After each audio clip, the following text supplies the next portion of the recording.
He's been in fantastic form all year, and following him at the men's lightweight 8s. So, start list for the men's lightweight single sculls. In lane 1, Jaap Schouten. In lane 2, Ivan Boldichev, new to sculling this year. Lane 3, Duncan Grant, actually been flying form this year. Lane 4, Jonathan Koch, is the real hopes resting on him for the German, the home crowd. Lane 5, Lorenzo Bertini. Lane 6, Takahiro Suda.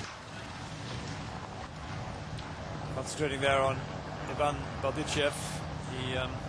He himself says he was born in the town of one of Stalin's labor camps, lived in the Soviet Union as a child and in Russia as he grew up, and moved to the United States only in year 2000. He's doing a PhD in the University of Pennsylvania. And a lot of German focus on Jonathan Koch here in the lane 4. You see anyone winning this apart from Duncan Grant? I mean, he's been in flying form. I can see no one winning this in Duncan Grant, who has the immense advantage that in New Zealand there is another lightweight sculler, Stormuru, who's the only one who's able in the world to push him harder than anybody else. Yeah, of course. Gold and silver medalist. Gold and silver medalist in Amsterdam and another place. So, I mean, it's bad luck on Stormuru. Yeah. He would probably win this. But it's all to play for, and this man is anxious to stop this man.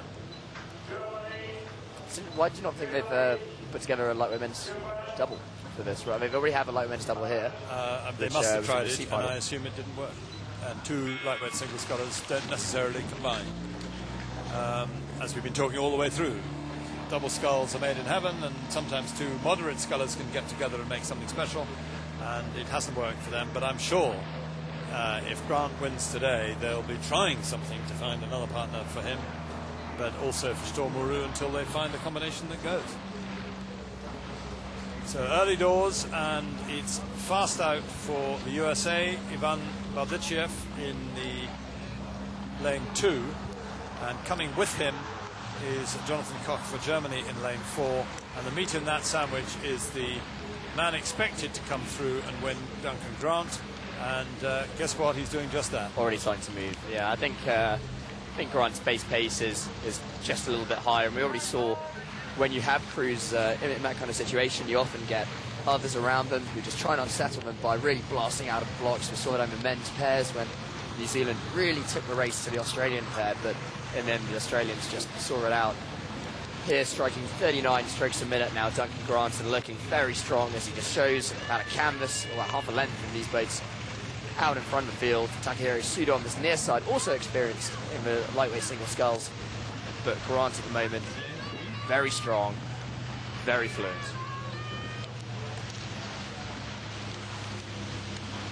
You can see the water there, it's actually getting pretty bouncy down there. It is, although at this end, the wind has dropped again. Yeah. So it's quite variable, but this is 2 kilometers. It's quite a long way, and there's every chance we're coming to the first quarter, end of the first quarter. New Zealand through with Japan in second place, 0.94 of a second behind. Italy in third. Germany, local hopes resting on Jonathan Koch in fourth place.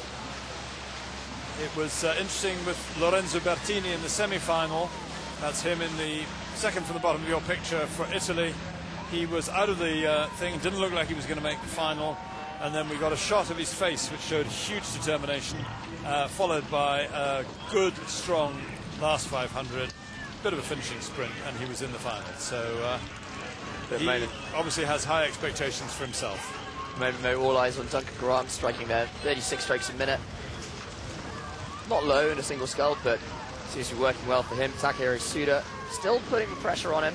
Just here at the bottom of your picture as they come through, 750 meters gone, but it's still Grant in pole position, looking very confident. You said 36 is not low for a single scull. Most single scullers would have a race pace of about 33. They would set up the gearing, that is to say, the amount of the length of the oar that is beyond the pin and the amount that's inboard from the pin, and the more even those two are, the easier it is.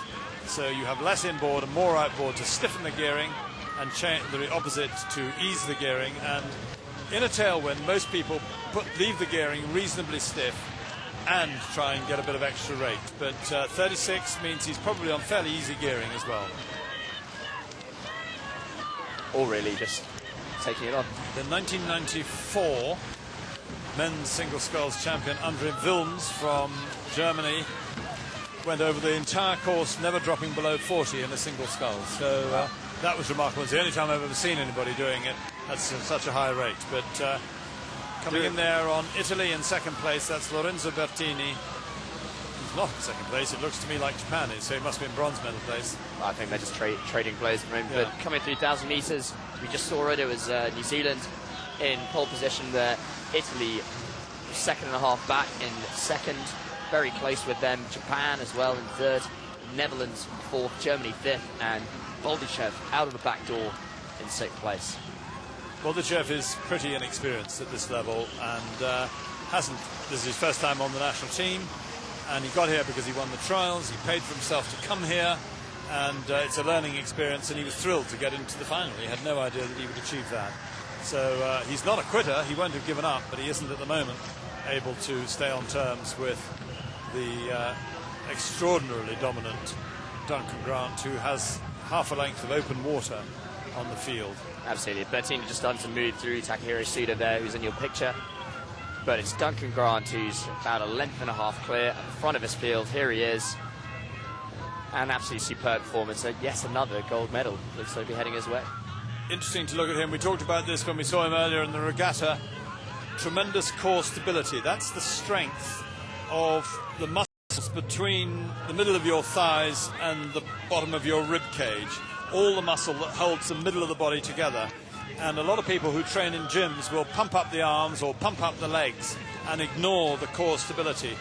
Duncan Grant is a sculler who takes a position, brings his body to a position at the finish of the stroke, and then holds the body steady and just draws the arms to it in a very smooth and powerful operation. And that means the boat is moving away from the blades as he lets go. And that's the source of much of his speed.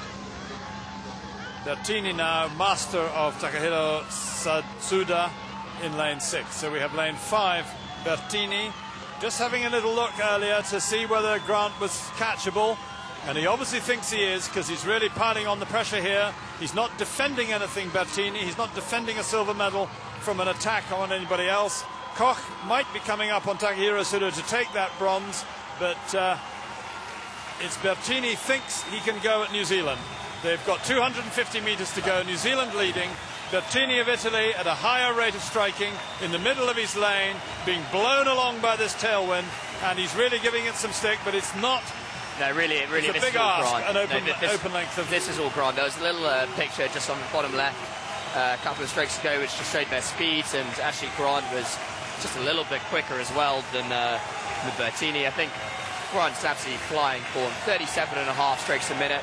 He could go higher. I think this is comfortable from Grant. Had to look across to Bertini. He knows where he is.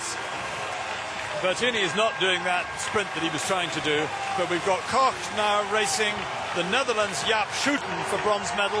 The Netherlands on the far side have come up to take that bronze, and it's the race for the bronze medal that's exciting, because Germany, Koch, Schouten, Netherlands, level necking. It is New Zealand through the line in a triumphant first place. Bertini second for Italy. And Dutch on the line. And Jaap Schouten seems to have taken the bronze medal from the local boy, Jonathan Koch from Germany in fourth place, with Takahiro Suda in fifth place, and Ivan Baldichev for the United States crossing the line in sixth now.